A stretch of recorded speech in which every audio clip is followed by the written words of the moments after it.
So here we have geometric series, and a geometric series has the form of sum k equals 1 to infinity of a r to the k minus 1 power.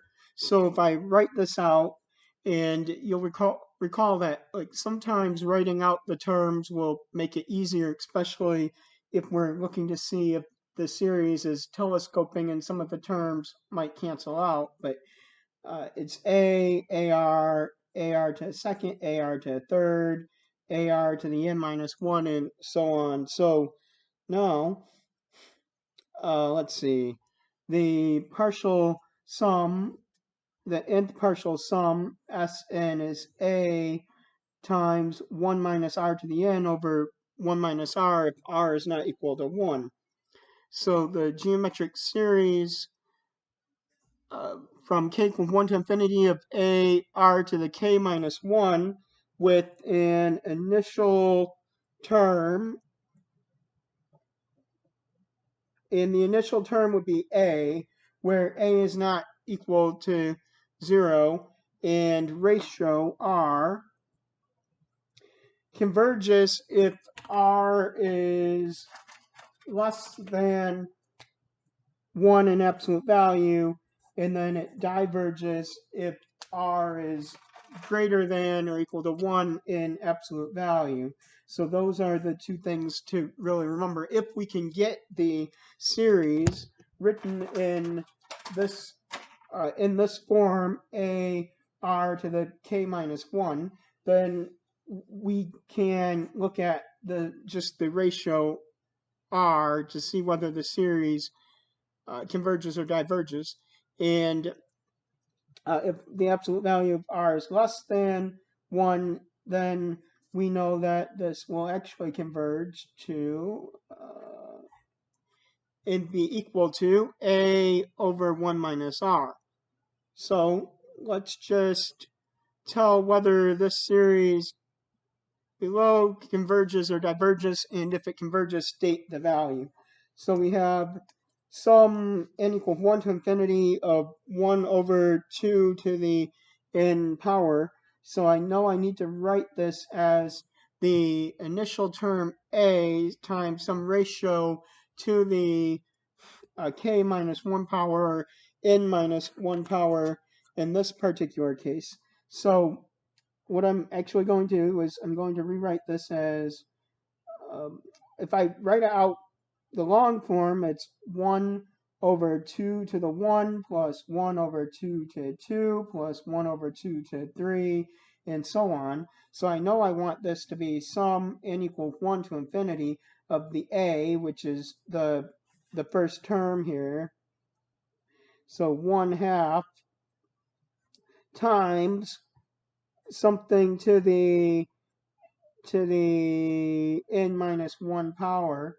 So really that, in this case, if I look at this, this one actually isn't the hardest one to figure out what it is, but if you're not sure, what I would do is I would take the sum n equals 1 to infinity of 1 over 2 to the n, and then I will multiply and I will divide it by a half.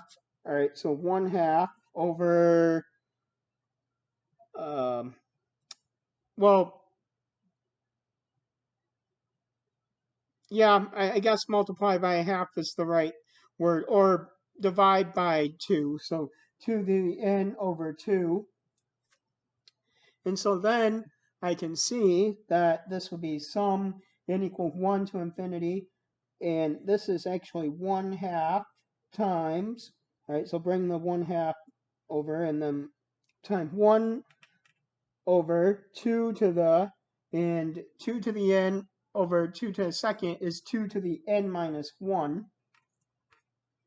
So then I can rewrite this as sum n equals 1 to infinity of 1/2 times 1/2 to the n minus 1, right? Because 1 to the n minus 1 is also 1, so then that would be 1 to the n minus 1 over 2 to the n minus 1, or I can just say 1/2 to the n minus 1, and there we go. So a is a half, and r is a half, and then since the absolute value of a half was actually less than 1, the series converges and its sum is a over 1 minus r, so 1/2 over 1 minus a half. So it's, well, 1/2 over a half is 1. So in other words, what I just figured out is the sum, n equals 1 to infinity, of 1 over 2 to the n is equal to 1. Right? So do you have any questions about that? Yeah, and again, you can put it in the chat or just say it or whatever is easiest for you. But I don't feel like this is, like I said, too difficult. It's just that sometimes writing the series in the geometric form can be a little bit tricky. So I wanted to give you a like a step-by-step of how you would maybe approach it if you didn't know for sure what it was supposed to look like. So now let's do another one here. So if you need me to go back at any point, let me know that also. But here is the sum k equals 1 to infinity of 3 over 2 to the k. So I actually am going to try to do a similar trick here by dividing the numerator and the denominator by 2. So that would be sum k equals 1 to infinity of 3/2 times 1 over 2 to the k minus 1. Now, by the way, again, my whole goal is to get some r, some ratio to the k minus 1 power. So I already saw that 2 was to k power. So to get it to the k minus 1 power, I'm going to just divide by 2 in the numerator and the denominator. So that's my reasoning of how I, again, got to the fact that this should be divide by 2. And then I can rewrite this as sum k equals 1 to infinity of 3/2 times 1/2 k to 1/2 to k minus 1. So then r is 3, a is 3/2, r is 1/2. And so since the absolute value of a half was less than 1, the series converges and its sum is a over 1 minus r, so 3/2 over 1 minus a half, so 3/2 over 1/2, or just 3. All right, so that would just be 3. So therefore, in other words, what I'm saying is the sum k equals 1 to infinity of 3 over 2 to k is equal to 3. So hopefully that doesn't seem like it's too difficult to do here. All right, now the next one is a little bit strange because I have, if I look at this, a 3/2 to the k, but I really need it to be to the k minus 1 power. So if I do the same thing that I did before, I can have, and this is all over 1, all right? So 3/2 to the k, divided by 3/2, and then 1 over, and if you think about this, it's 1 over the 3/2, so 1 over 3/2, so then that would be sum k equal 1 to infinity of 3/2 to the k minus 1 all over. So 1 over 3/2 would actually be 3/2 to the negative 1, and then I can actually go ahead and bring that back to the numerator. So just I don't want you to think that this is actually anything that's how do I put this? Anything that's too strange here. All right. So well, what would the first term be? Because it should be 3/2. So it would be 3/2 times 3/2 to the k minus 1. Now, I was thinking about the arithmetic in my head here, just so that you're all aware over there of what is going on here, because I don't really feel like this is actually obvious, because you have this negative power in the denominator, but then it's really like 1 over 3/2 to the negative 1, so it's 1 over 2/3, and then 1 over 2/3 makes it into 3/2 again. So even visualizing the arithmetic, like I see that could be a mental error that somebody would make, and it wouldn't end up being that you would put 3/2 there. So I'll let you ponder this for a minute, but let's say I just rewrote this one as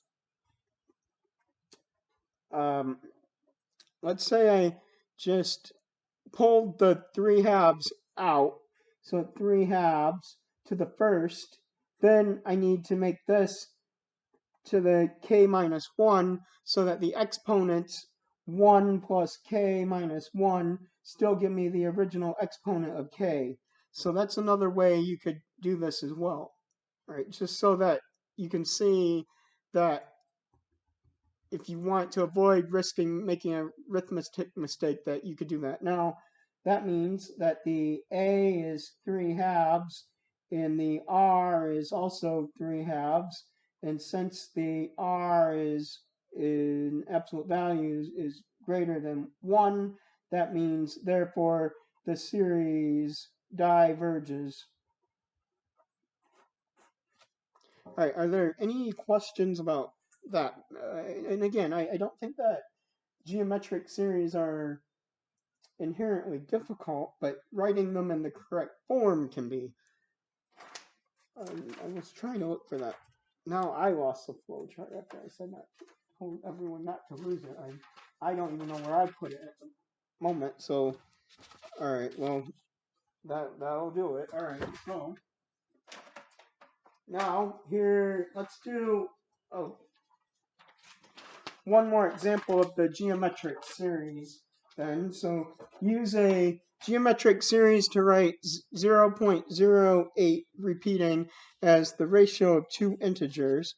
Now, the thing that I always have found interesting about this type of problem is that this is a problem that doesn't actually require calculus at all, but I am going to just tell you that because of the fact that that normally, like, I would say just like do it using calculus, uh, but you know, like I also would also go into the fact that it's easier to do this without calculus, so keep that in mind. So whatever you end up doing, just remember that it is indeed a geometric series either way. So 0.08 repeating, that is 0.08 plus 0.0008 plus 0.000008 plus 0.00000008 and so on. All right, so as long as you're with me on that, then I think that we're okay. Like in other words, um, like this is 0.0808080808 and so on, and I wrote it out in expanded form. So now this 0.08 is actually 8 hundredths, so that's 8 over 10 squared plus 8 over 10 to the fourth plus 8 over 10 to the sixth plus 8 over 10 to the eighth plus 8 over 10 to the 10th, and so on. So then remember, I need to write this in a times r to the k minus 1 power. So I'm going to pull out the a term, so 8 over 10 squared times 1 plus 10's, or yeah, 1 over 10 squared, and I was going to write 10 to the negative 2, but that really would not be as helpful in visualizing this. So 1 over 10 squared plus 1 over 10 to the fourth plus 1 over 10 to the sixth plus 1 over 10 to the eighth, and so on.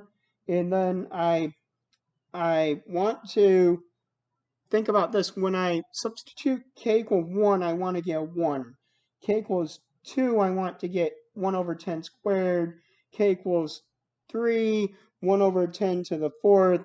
K equals 4, 1 over 10 to the sixth. K equals 5, 1 over 10 to the eighth. So this will be 8 over 10 squared times the sum, k equals 1 to infinity. Now I need this to be 1 over 10 squared. All right, so 1 over 10 squared times k to some power. So if it's a k equals 1, I need this to actually be 1, so I need k minus 1, because 1 minus 1 is 0, so 1 over 10 squared would be 1, and then if k is 2, I have 1 over 10 squared to the 2 minus 1, which is 1 over 10 squared, and so on. So that means that the a is 8 over 10 squared, or 8 over 100, and the r is 1 over 10 squared, or 1 over 100. And then since so this is definitely geometric, but since the absolute value of r is less than 1, or the absolute value of 1 over 100 is less than 1, that means therefore the series converges and its sum is a over 1 minus r, or 8 over 100 over 1 minus 1 over 100. So that ends up being 8 over 100 over 99 over 100, or 8 over 99. So this whole thing is 8 over 99. So the 0.08 repeating was 8 over 99. Now, do you have any questions about that before I show you how I would do this without using calculus at all? Okay, so then I don't know if you're familiar with this, or like if you've seen this problem before. Like by the way, have any of you seen this type of problem before? Like even if it wasn't using a geometric series because I'm kind of curious, like just because of what I'm going to show you next. Like it's one of those things where if I have this like 0.08 repeating and I let that be R, right? Then 100R will be, all right, now think about this. Like this is 0.0808080808 and so on. If I multiply 100 by 100, I get 8.08080808 and so on, right? And then if I go ahead and I subtract these, I get 99R equals, if I subtract these, I get 8. And then I divide by 99, and I get 8 over 99, which is what this is supposed to be. So, as I mentioned, right, this is a problem that really doesn't require calculus, but but it really is calculus that's needed to show why a method like this would actually work. All right, so that's it for the geometric sequences.